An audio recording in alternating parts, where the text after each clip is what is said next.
හරි මුලින්ම ඔයා පොසිෆයි එකට රීටේල් කියන ෂොප් ටයිප් එකෙන් රෙජිස්ටර් වුණොත් එහෙම ඔයාලට මේක තමයි මුලින්ම පේන ඩෑෂ්බෝඩ් view එක. මෙතනදී total revenue එක, total today sales, total orders and low stock limits බලා ගන්න පුළුවන්. එතකොට අපි ඔයාලට multi branch කියන option එක free දීලා තිනවා. එතකොට ඔයාලට settings වලින් branches add කරොත් එහෙම තව branches එතකොට ඔයාලට මෙතනදී ඒ branches wise තියෙන details ටික ඔටෝ බලා ගන්න පුළුවන්. ඊට පස්සේ මෙතන monthly overview, sales overviews වගේ දේවල් බලා ගන්න පුළුවන්. ඊට පස්සේ ගත්තොත් එහෙම main section ගත්තොත් එහෙම POS system එකේ අපිට POS view එක තියෙනවා, cashier තියෙන. ඊට පස්සේ product, categories, suppliers, customers, orders, purchasing, cash registry, return, warranty, report, team and settings කියන option ටික අපි දැනට release කරලා තියෙන production එකට version 2 එක විදිහට. settings පැත්තට ගියොත් එහෙම අපිට මුලින්ම appearance එක change කරන්න පුළුවන් මේ විදිහට. ඔයාලට light mode එකෙන් dark mode දෙකම දීලා තියෙනවා. ඊට පස්සේ shop profile එක විදිහට ඔයාලට shop එකේ name එක, phone number එක, shop එකේ address එක වගේ update කරන්න පුළුවන්. මෙතන security check එක කියන්නේ ඔයාලට password change කරන්න පුළුවන්. ඊට පස්සේ තියෙනවා invoice settings. මෙතනදී මේ invoice settings වලදී කරන්නේ custom invoice එක, ඒ කියන්නේ ඔයාගේ invoice එක කොහොමද print වෙන්න ඕනි customer කියන එක මෙතනදී ඔයාටම design කරගන්න පුළුවන්. ඊට අමතරව ගත්තොත් එහෙනම් barcode settings තියෙනවා. එතකොට barcode එකත් ඔයාගේ barcode එකේ තියෙන wheel print එක size එකට කොහොමද barcode එක display වෙන options කියන එක ඔයාට customize කරගන්න තියෙන facility එක අපි provide කරලා තියෙනවා. ඊට අමතරව ගත්තොත් එහෙම business type එක පෙන්නනවා. ඊට පස්සේ SMS configurations පෙන්නනවා. ඊට පස්සේ cache permissions, branch ඔයාලට මෙතන ගියට පස්සේ තව branch add කරගන්න පුළුවන්, තව team members add කරගන්න පුළුවන්. ඒ කියන්නේ තව cashiers add කරගන්න පුළුවන් team එකට. අය වගේ දේවල් කරන්න පුළුවන්. එතකොට මෙතන batch tracking ගැන වගේම warranty management ගැන මේ demo video එකේදී. ඒතකොට හිතන්න batch tracking ගත්තොත් එහෙම ඔයා retail shop එකක්, ඒ කියන්නේ grocery shop එකක්, එතකොට electronic shop එකක්, computer shop එකක්, shop එකක් කරනවා නම් හිතන්න ඔයා same එක vendor කෙනෙක්ගෙන් මොකක් හරි brand එකකින් mouse 10ක් ගත්ත කියලා අපි ගත්තොත් මේ example එකක් විදිහට ඔයා මේ මාසේ 10ක් purchase කළා, next month වලදී ඔයා same vendor ගෙන්ම same mouse එකම purchase කරනවා. එතකොට තියෙන issue එක තමයි සමහර වෙලාවට buying price වෙනස් වෙනවා. එතකොට සමහර වෙලාවට based on buying price ඔයාලට same price එකක් change කරන්න වෙනවා. එතකොට ඔයාගේ stock එකේ badge එකක් තියෙනවා. දැන් ගත්ත අලුත් badge එකක් තියෙනවා. හැබැයි දෙකේම same price and buying price වෙනස්. එතකොට ඔයා badge tracking enable කරලා තිබ්බට පස්සේ ඔයා ආයි purchase order එකක් දාලා restore කරන්න යද්දී වගේ stock එක system එක badge wise තියාගන්නවා. ඒ කියන්නේ මොන badge එකේ මොන product එකද තියෙන්නේ සහ එතකොට ඔයා QR එකෙන් scan කරලා ඒ product එක buy කරන්නදී ඔයාට පේනවා මේක මොන badge එකේද, මොකද්ද මේකේ selling price එක, මොකද්ද මේකේ buying price එක කියලා in any case. එතකොට warranty management ගත්තට පස්සේ සමහර product වලට warranties තියෙනවා, especially computer shop එහෙම නැත්නම් electronic shop වල. එතකොට මෙතනදී ඔයාලට warranty manage කරන්න පුළුවන්. ඒ ටික තමයි main features විදිහට තියෙන්නේ. එතකොට මෙතනදී team section එකට ගියට පස්සේ ඔයා මුලින්ම purchase කරලා පස්සේ system එක ඔයා තමයි system එකේ admin වෙන්නේ. ඒතර ඔයාට තව cashiers ලා add කරන්න පුළුවන් system එකට. cashier කෙනෙක් add කරාට පස්සේ එයාට separate emails and logins යනවා. ඊට පස්සේ මෙතනදී මේ action එකට ගියට පස්සේ ඔයාට පුළුවන් branch ගත්තට පස්සේ ඔයාට multi branches තියෙනවා නම් මොන branch එකටද මේ cashier access තියෙන්නේ. ඒ වගේම දැන් මේක සම්පූර්ණයෙන්ම ගත්තොත් එහෙම root admin menu එක අපිට එහෙම තියෙන පුළුවන් back office එක විදිහට. ඊට පස්සේ මෙතනදී ඔයාලට පුළුවන් මේ click කරලා මේ menu access වලින් cashier ට පෙන්නන්න menu access මොනවද දෙන්න ඕනි කියලා. සාමාන්‍යයෙන් most of the time cashier ට පෙන්නන්නේ POS view එක සහ එයාට දෙනවා සාමාන්‍ය return section එක අපිට දෙන්න පුළුවන්. purchasing cashier කරනවා නම් ඒක දෙන්න පුළුවන්. මේ ටික තමයි සාමාන්‍යයෙන් දෙන්නේ. ඒකට ඔයා කැමති විදිහට menu enable කරලා save change දුන්න ගමන් cashier මේ system එක ලොගුනට පස්සේ පෙන්නන්නේ ඔයා love කරන menus විතර යාට පේන්නේ. ඒතකොට එහෙම මුලින්ම සිස්ටම් එක ගත්තට පස්සේ අපි යන්න ඕනේ කැටගරිස් වලට. එතකොට based on ඔයාගේ සිස්ටම් මේක ඒ කියන්නේ ඔයාගේ shop type එක ගන්නවා. ඔයා මුලින්ම ඔයාගේ කැටගරිස් ටික හදා ගන්න ඕනේ. ඊට පස්සේ ඔයා යන්න ඕනේ supplier section එකට. suppliers are required නැහැ, but ඔයා purchasing කරනවා නම් same supplier ගෙන් again ඒ වගේම ඔයාගේ shop එකේට ඉන්නවා නම් suppliers ලා එක ටයිප්ස්ල. එතකොට අපි රැකමන්ඩ් කරන්නේ අනිවාර්යයෙන්ම සප්ලයර්ස් ඇඩ් කරගන්න. මොකද පර්චේසින් ඕඩරයක් දාන්න බෑ ඔයාලට සප්ලයි කෙනෙක් නැතුව. ඒකින්ද අනිවාර්යයෙන්ම ඔයා බඩු ගන්න සප්ලයර්ස්ලා ටික මෙතනට ඇඩ් කරලා ඉන්න. ඊට පස්සේ ප්‍රොඩක්ට් සෙක්ෂන් එකට ගියාට පස්සේ මෙතනදී ඔයාගේ ප්‍රොඩක්ට් සෙක්ෂන් එකේ මුලින් බලා ගන්න පුළුවන් ප්‍රොඩක්ට්ස් කීයක් තියෙනවද, ටෝටල් වේරියන්ස් කොච්චර තියෙනවද, ටෝටල් යුනිට්ස් ගන්න කොච්චරද සහ ඉන්වෙන්ටරි වැලියු එක සහ එක්ස්පෙක්ටඩ් ඉන්කම් එක. මෙතනදී ඉන්වෙන්ටරි වැලියු එක කියන්නේ ටෝටල් සෙලින් වැලියු එක ඔයාගේ තියෙන කම්ප්ලීට් ඉන්වෙන්ටරි එකේ. එක්ස්පෙක්ටඩ් ඉන්කම් එක විදිහට ගන්න ඔයාගේ බයින් ප්‍රයිස් එකෙන් සෙලින් ප්‍රයිස් එක අඩු කරාට පස්සේ එනවා net profit එක each product. ඒ each product එකේ තියෙන profit එක තමයි මෙතන total profit එක තමයි expected income එක විදිහට තියෙන්නේ. ඔයාලට මෙතනදී low stock filter කරගන්න පුළුවන්, out of stock filter කරගන්න පුළුවන්. එහෙම නැත්නම් ඩෑෂ්බෝඩ් එකට ගිහිල්ලා ඔයා සාමාන්‍යයෙන් මුලින්ම ලෝඩින් ඩෑෂ්බෝඩ් එකේ මෙතනදී low stock දැක්ක ගමන් ඔයාලට low stock ගිහිල්ලා හිටන් මොන ස්ටොක්ද ලෝ වෙලා තියෙන්නේ කියලා බලාගෙන පුළුවන් ඔයාලට ඒ ටික රීස්ටොක් කරගන්න.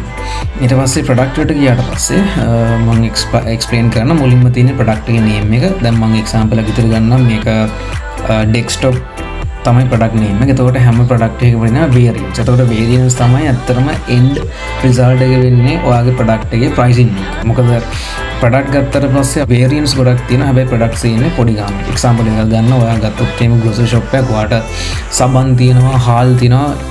ඒ කියන්නේ ප්‍රොඩක්ට්ස්. වේරියන්ස් විදිහට ගත්තොත් එහෙම ඔයාට කැක්ලු හාල්, සුදු හාල් ඔය වගේ එක වේරියන්ස් තියෙන එක ප්‍රොඩක්ට් එකේ.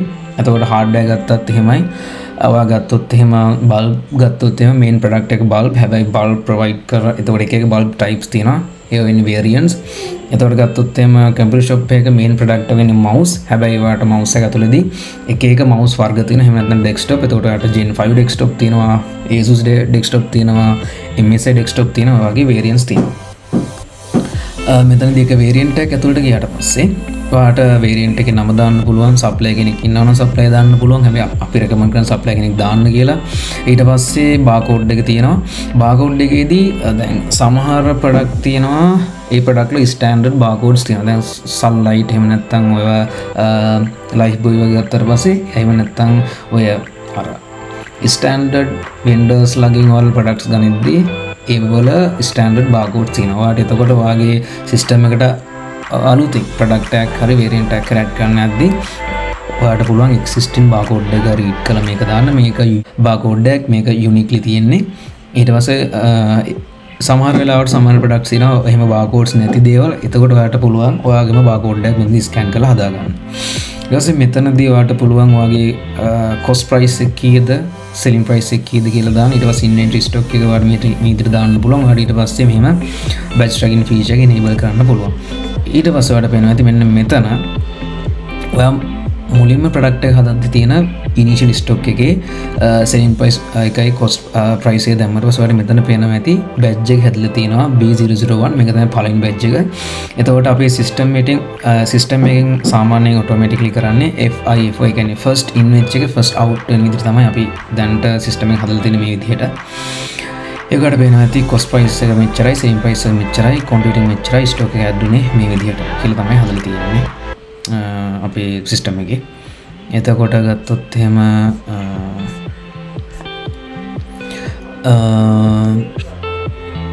ඊට පස්සේ කස්ටමර්ස්ලා ඉන්නවා. එතකොට ඔයාගේ සිස්ටම් එකේ ඉන්න කස්ටමර්ස්ලා මේ විදිහට දාගන්න පුළුවන්. එතකොට මෙතන තියෙනවා අපි ඕඩර් සෙක්ෂන් එක. මෙතනදී ෆිල්ටරේෂන්ස් තියෙනවා this week, this month. එහෙම නැත්නම් කස්ටම් ක්ලික් කරලා ඔයාලට කැමති ඩේට් රේන්ජ් එක පික් කරලා ඔයාගේ ඕඩර්ස් ටික දාන්න පුළුවන්. මෙතනදී ඒ ඔයා සිලෙක්ට් කරන කම්බිනේෂන් එක අනුව ටෝටල් ඕඩර්ස් කීයද, ටෝටල් සේල්ස් කීයද, net profit එක කීයද කියලා. මෙතනදී ටෝටල් සේල්ස් කියන්නේ just sales, net profit කියන්නේ ඔයාගේ බයින් ප්‍රයිස් and selling price අඩු කරලා එතකොට ඔයාගේ ඩිස්කවුන්ට්ස් තියෙනවා. ඩිස්කවුන්ට්ස් අඩු වෙලා ඒ හැමදේම අයින් වෙලා එන net profit එක තමයි මෙතන තියෙන්නේ total orders වල. එතකොට මෙතනදී අපි ගියොත් එහෙම order එකක් අතට ඔයාලට බලා ගන්න පුළුවන් සමහර orders. දැන් example එක හිතන්න එක්කෙනෙක් ඉල්ලනවා mouse 10ක්. ඒ mouse 10 fill වෙන්නේ batch දෙකකින්. එතකොට ඉන්නේ වගේ scenarios වලදී පුළුවන් ඔයාලට මේ ඒ කියන්නේ මේ current order එක fill වෙන්න batch කොච්චර use වුණාද වගේ details හැමදේම බලා ගන්න මෙතන. එතකොට ඊට අමතරව purchasing තියෙනවා. purchasing වලදී කරන්නේ basically ඔයා restock කරද්දී ඔයාගේ product ඔයාට purchasing orders දාන්න පුළුවන්. මෙතනදී ඒ කියන්නේ ගොඩක් ෂොප් පර්චේසින් ඕඩර්ස් දෙන්නේ pay later. සමහර shops වලට විතරක් ඒ වෙලාවෙම වෙන්ඩර්ට සල්ලි ගෙවනවා. මේ වෙලාවට ඔයාලට පුළුවන් පර්චේසින් order එකේ invoice number එක දෙන්න. මේක auto generate වෙන්නේ නැහැ, manual generate කරන්නේ. මොකද based on the vendor ඒ වගේම shop එකේ තියෙන ස්වභාවයත් එක්ක මේ invoice numbers වෙනස් වෙන්න පුළුවන්. ඒකෙන් හින්දා ඊට මෙතනදී created date එක දාන්න පුළුවන්. සමහර purchasing orders අපි දැන් අරගෙන කියනවා තව මාසෙක අනිවාර්යෙන් bill කරන්න ඕන වගේ දේවල් තියෙනවානේ. ඔතන ඒ වගේ වෙලාවට ඔයාලට කැමති නම් මෙතනදී ඒක due date එකක් දාන්න පුළුවන්. මෙතනදී ඔයාලට අවශ්‍ය නම් invoice එකේ photo එකක් දාගන්න පුළුවන්. ඊට පස්සේ මම මෙතනදී search කරන්නම්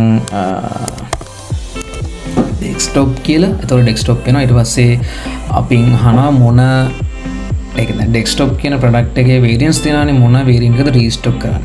මම මෙතනදී කියන්නම් දැන් කලින් ගත්ත desktop එකේ variant එක තියෙනවා Gen 5 කියලා. මම ඒකෙන් තව stock ටිකක් ගන්නවා. මම තව අලුතෙන් ගන්නවා 10ක්. එතකොට ඒකේ cost price එක වෙලා තියෙනවා 38000ක් 32000 වෙනවා. එතකොට මම ඒක sell කරනවා 50000න්. එතකොට discount එක add වෙනවා. ඊට purchase item එක add කරනවා. ඊට පස්සේ වට ගත්තොත් එහෙම මේ purchase item එක පහළට add කරලා තියෙනවා. ඊට පස්සේ අනිවාර්යයෙන්ම supplier කෙනෙක් අනිවාර්යෙන් ඉන්න ඕනි. මම එතකොට තියන්නම් LK Logitech කියන supplier. එතකොට මෙතනදී ඔයාලට select කරපු item එකේ තියෙනවා. ඊට මෙතනදී ඔයා දැම්ම purchase order එකට ඒ කියන්නේ බඩු දාන කරන සල්ලි දෙනවා. ඔයාලට pay now දීලා done and dusted කරන්න පුළුවන්. නැත්නම් ඔයාලට pay later option එක default select වෙලා තියෙනවා. එතනදී ඔයාලට purchase item එකක් මේ විදිහට create කරන්න පුළුවන්. එතකොට ඔයාලට පෙන්නනවා මෙතනදී unpaid purchase items තියෙනවා 380000ක්. ඔයා ගත්ත ගානත් මොකද ඔයා ගත්තේ quantity 10යි. ඒකට ඔයා ගත්තේ ඉස්සර 18. මේ click කරලා පස්සේ ඔයාලට පේනවා මේ purchase order එකේ details ටික හැමදේම බලා ගන්න පුළුවන්. ඊට පස්සේ මෙතනදී හිතන්න ඔයා parts විදිහට ගෙවනවා නම් ඔයාගේ purchasing order එක. හිතන්න ඔයා 380000යි total එක ඔයා මුලින්ම ගෙවනවා 2,02,000ක්. එළිතමුකෝ එහෙම දුන්නාට පස්සේ ඔයාට එහෙම partially මේක record කරගන්නත් පුළුවන්. නැත්තම් full payment එක කරනවා නම් එකපාර full payment එක කරාගෙන record කරගන්නත් පුළුවන්. දැන් අර පේනවා ඇති status එක change වුණා partially paid කියලා. ඔයා මුලින්ම දාපු ගානත් මෙතනදී payment history එක බලා ගන්න පුළුවන්. 2,02,000ක් ගෙව්වා. එතකොට 3,80,000න් 2,02,000ක් paid. තව 1,80,000ක් විතරයි තියෙන්නේ. මේ invoice එක due වෙන්නේ අප්‍රේල් 25. ඔයාට ඒ වගේ හැමදේම මෙතනදී ඔයාට manage කරගන්න පුළුවන් system එකේ. cash registry ගත්තට පස්සේ මේක ගොඩක්ම important දෙයක්. මෙතනදී expected cash එක 1,20,000 කියලා තියෙන්නේ. ඒ මම demo purpose එකට දාපු change එකක් හින්දා ඒක ignore කරන්න වෙන එක. cash registry normal වෙන්නේ හැමදාම ඔයා හැම දවසකම රෑ 12න් පස්සේ shop එක ඔයා උදේ open කරද්දී ඔයාට එනවා pop up එකක් මුලින්ම system එකට යද්දී left over එක enter කරන්න කියලා ඔයාගේ draw එකේ තියෙන. එතකොට සාමාන්‍ය shop වල කරන්නේ හැම දවසකම මොකක්ම හරි amount එකක් stop ඒ කියන්නේ තියලා යන draw එකේ. එතකොට ඔයාලට ඒ draw එකේ තියෙන amount එක මේකේ දාන්න පුළුවන්. ඊට පස්සේ system එක through වෙන හැම දෙයක්ම මේ cash registry එකේ record වෙනවා. ඊට පස්සේ system එකට පිටින් සමාද වෙනවනේ හිතන්න තාම මොකක් හරි income එකක් කියන තව කෙනෙක්ට දීපු සල්ලි වගේක් ඔයාලා ලොක එකට දානවා. ඒ වගේ දේවල් අනිවාර්යයෙන්ම මේ entry එකට entry කරන්න ඕනේ. ඊට පස්සේ light bill එහෙම නැත්නම් monthly bill එක ඔයා ඉන්න building එකේ යන්නගේ දේවල් ආවට පස්සේ ඒක ඔයාගේ ලොක එකෙන් යනවා. ඒ වගේ දේවල් මෙතනදී expense එකක් විතර දාන්න ඕනේ. ඊට පස්සේ දවස් අවසානයේදී සාමාන්‍යයෙන් අපේ users-ලා කරන්නේ cash registry තියෙන ගානම තියෙන්න ඕනේ ලොක එකේ. මොකද ලොක එකේ වැඩි වෙලා cash registry අඩු වෙනවා කියන්නේ මොකක්ම හරි හේතුවක් හින්දා ඔයාගේ තියෙන income or expense එකක් දාගන්න record කරන්න බැරිලා තියෙන system එකේ. එහෙම නැත්නම් ලොක එකේ අඩු වෙලා cash registry වැඩි වෙලා තියෙනවා කියන්නේ same. ඒ කියන්නේ cash registry නැති දෙයක් ලොක එකකින් වෙලා තියෙනවා. ඒකින්ද 100%ක්ම cash registry සහ ලොක එක end of the day equal වෙන්න ඕනේ. equal වුණාට පස්සේ වැඩ කරන්න තියෙන්නේ add balance entry ගියා. ඔයා අද දවසේ තියෙන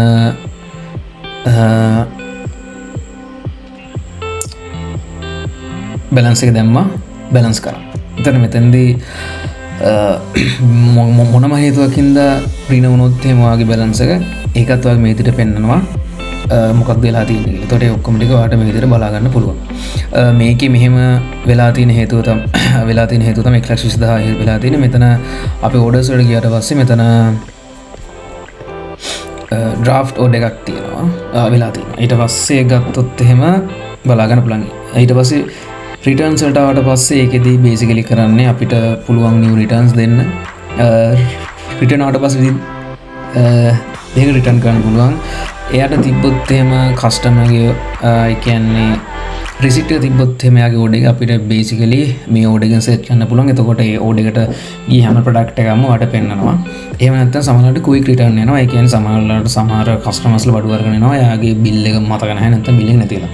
ඒ වගේලාට වඩ ක්වික් රිටර්න් දාන්න පුළුවන්.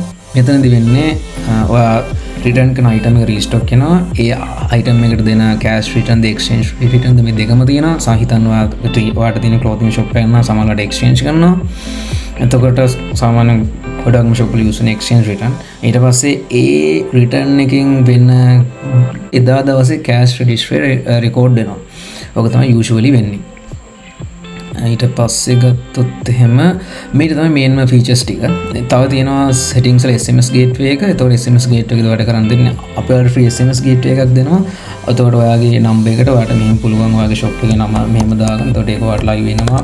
කොහොමද ඔයාගේ ෂොප් එකේ ඕඩර්ස් වලට SMS යන්නේ. එතකොට එතන තියෙන SMS සෙග්මන්ට් එක ඔයාලට SMS එකක් යන්න පුළුවන් ඒ කස්ටමර්ගේ ඕඩර් එකට ඕඩර් කම්ප්ලීට් වුණාට පස්සේ අයිටම් එකත් එක්ක ඔය ෆුඩ් සිටි වල වගේ ඔයාලට SMS එකක් යනවා. පේ ලේටර් ඔප්ෂන් එක ගියොත් SMS එකක් යනවා. රිටර්න් ප්‍රොසෙස් එකේ SMS එකක් යනවා. තව වගේ මාකටිං බ්‍රෝඩ්කාස්ට් තියෙනවා. ඒ වලට SMS එකක් යනවා. මෙතන ඒ වගේ දේවල් තමයි මෙතන තියෙන්නේ. එතකොට මේක තමයි post UI එක. මේක තමයි cache එකේ තියෙන main UI එක. එතකොට මෙතනදී ගත්තොත් එහෙම අපේ තියෙන products variants ඔක්කොම පෙන්නනවා. මෙතනදී බාකෝඩ් එක දාලා සර්ච් කරගන්න පුළුවන්. නැත්නම් ප්‍රොඩක්ට් එක එතකොට ප්‍රොඩක්ට් කෝඩ් එක ප්‍රොඩක්ට් නේම් එක සර්ච් කරන්න පුළුවන්. මම ගත්තොත් එහෙනම් මෙතනදී ඔයාලට පේනවා ඇති ජෙන් ෆයිල් ඩෙස්ක්ටොප් එකේ බැජස් දෙකක් තියෙනවා. මොකද මම රීස්ටොක් කරා. මෙතනදී බැජස් ඔක්කොම ටික පෙන්නනවා මේ විදිහට. අතර සාමාන්‍යයෙන් first in first out යන්නේ. එතකොට දැනට යන ඔක්කොම යන්නේ first batch එකෙන් B001 එකෙන්. ඊට හිතන්න ඔයාලට සමහරවිට B001 එකෙන් නැතුව B002 එකෙන් යන්න ඕනේ කියලා. එතකොට manual selection වලදී ඔයාලට පුළුවන් ඒක යන්නේ B002 එකෙන්ද B001 එකෙන්ද කියලා මේ විදිහට ඔයාලට දාන්න පුළුවන් මොන item එකකින්ද ගියේ කියලා. ඊට පස්සේ මෙතනදී තියෙනවා මෙතනදිත් ඔයාලට තව දෙයක් කරන්න පුළුවන්. හිතන්න දැන් සමහර කස්ටමර්ස්ලා ඔයාගේ ෂොප් එකේ හොඳ කස්ටමර් කෙනෙක් නම් සමහරවිට ඔයා ගනිද්දි මේ සෙලින් ප්‍රයිස් එක වෙනස් කරනවා. ඒතර ඔයා 50000 දෙන්නේ 48000ට කියලා අපි කිව්වොත් එහෙම ඒ විදිහට ඔයාට මෙතනදී මේ කියන්නේ රන් ටයිම් ඔයා ඕඩර් එක දාන වෙලාවේදී ඔයාට ඕඩර් එක මේ විදිහට දාන්න පුළුවන්. ඊට පස්සේ ඔයාට කස්ටමර් කෙනෙක් මෙතෙන් ඇඩ් කරන්න පුළුවන්. එක්සිස්ටිං කස්ටමර්ස්ලා මෙතන පෙන්නනවා. ප්ලස් බටන් එක දැම්මට පස්සේ ෆෝන් නම්බර් විතරයි යුනික් වෙන රික්වයර්ඩ් වෙන්නේ. ඔයාට ෆෝන් නම්බර් එක දාලා කස්ටමර් ඇඩ් කරන්න පුළුවන්. එතකොට මෙතනදී ඩිස්කවුන්ට් ඇඩ් කරන්න පුළුවන්. මුළු බිල් එකට ඩිස්කවුන්ට් ඇඩ් කරනවා මෙහෙම. ටැක්ස් එක ඇඩ් කරනවා. ටැක්ස් එක මෙහෙම ඇඩ් කරන්න පුළුවන්. ඊට පස්සේ කෑෂ්ද කාඩ්ද පේ ලේටර්ද කියන ඔප්ෂන් එක දෙන්න පුළුවන්. ඊට පස්සේ ගත්තොත් මෙතෙන්දී ඔයාට ඒ ඕඩර් එක ඩ්‍රාෆ්ට් කරන්නත් පුළුවන්. හිතන්න මොකක් හරි ඔයාලා ලොකු ඕඩර් එකක් දාන ගමන් ඉන්නවා. ඊට පස්සේ තව ෂූටි ඕඩර් එකක් යනවා. එතකොට ඔයා දැන්ට තියෙන ඕඩර් එක ඩ්‍රාෆ්ට් කරන් ඉදිරියට පස්සේ ඕඩර් එක දාන්න පුළුවන්. ඊට පස්සේ ඕඩර් සෙක්ෂන් එකට ඇවිල්ලා ඩ්‍රාෆ්ට් ගියා ගමන් එතකොට ඔයාට ඩ්‍රාෆ්ට් ඕඩර්ස් පෙන්නනවා. ඩ්‍රාෆ්ට් ඕඩර්ස් ගියාට පස්සේ ඔයාට මෙතෙන්දී කෙලින්ම ඒ ඩ්‍රාෆ්ට් ඕඩර් එක view කරලා ඔයාට පුළුවන් මේ ඒ ඩ්‍රාෆ්ට් ඕඩර් එක ආයෙ පාරක් ඒ තියෙන ඕඩර් එක කරන් යන්න පුළුවන් chance එක තියෙනවා. එතකොට මේ ටික තමයි දැනට තියෙන්නේ සිස්ටම් එකේ. තව මේක just quick demo එකක්. තව details ඕන නම් අපිට call එකක් දෙන්න. අපි අපේ team එකේ ඉන්නවා. ඔයාලට ඕන වෙලාවක මේක setup කරගන්න සහ මේ flow එක මුරු කරගන්න ඔයාලට උදව් කරන්න. ඉතින් මේ demo එක බලලා ඔයාලට මොකක්ම ප්‍රශ්නයක් තියෙනවා නම් අපිට call එකක් දෙන්න. අපි Posify LK